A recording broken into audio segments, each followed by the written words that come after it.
അവശ്യ വസ്തുക്കളുടെ വിലക്കയറ്റമാണ് സാധാരണക്കാർക്ക് ഓണനാളുകളിൽ തിരിച്ചടിയാകുന്നത്.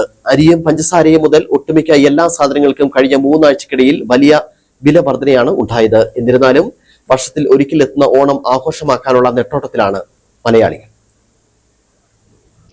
നാളെയാണ് ഉത്രാടപ്പാച്ചിൽ. ഒരു വർഷം മുഴുവൻ നീണ്ട കാത്തിരിപ്പിനൊടുവിലെ തിരുവോണനാളിനെ വരവേൽക്കുവാനുള്ള അവസാന നെട്ടോട്ടമാണ് ഉത്രാട ദിനത്തെ വ്യത്യസ്തമാക്കുന്നത്. ഇത്തവണ ഹൈറേഞ്ചിലെ കടകമ്പോളങ്ങളിൽ എത്തുന്നവരെ ആശങ്കയിലാഴ്ത്തുന്നത് അവശ്യ സാധനങ്ങളുടെ വിലവർധനവ് തന്നെയാണ്. വിലയാണ് പഞ്ചസാരയ്ക്ക് 68 രൂപ വിലയാണ്. അരി ഒക്കെ 60 രൂപയ്ക്ക് മേളിൽ വിലയാണ്. അപ്പം എന്നാലും ആളുകൾ സാധനം ഓണത്തിൻ്റെതായ സാധനങ്ങളൊക്കെ വാങ്ങുവാൻ വേണ്ടിയിട്ട് എത്തിച്ചേരുന്നുണ്ട്. വില എത്ര വർദ്ധിച്ചാലും ഓണം മലയാളികൾ ആഘോഷിക്കുക തന്നെ ചെയ്യും.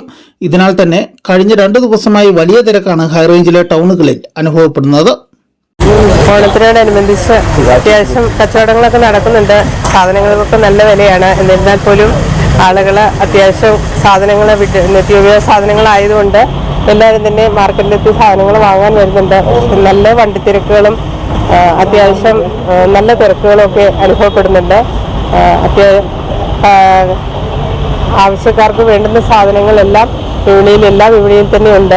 നല്ല വണ്ടിത്തിരക്കും ട്രാഫിക്കിൻ്റെതായ പ്രശ്നങ്ങളും എല്ലാം ഉണ്ട്. വിപണി വില പിടിച്ചു നിർത്തുന്നതിനായി സർക്കാർ ആവശ്യമായ ഇടപെടലുകൾ നടത്തുന്നുണ്ടെങ്കിലും ഇത് കാര്യക്ഷമമല്ലെന്നാണ് ഉയരുന്ന ആക്ഷേപം. ഗ്രാമീണ മേഖലകളിലടക്കം ഇടപെടൽ നടത്തുവാൻ സർക്കാർ സംവിധാനങ്ങൾക്ക് ആകുന്നില്ലെന്ന പരാതിയും ഉയരുന്നുണ്ട്. News bureau, Udumbanchola.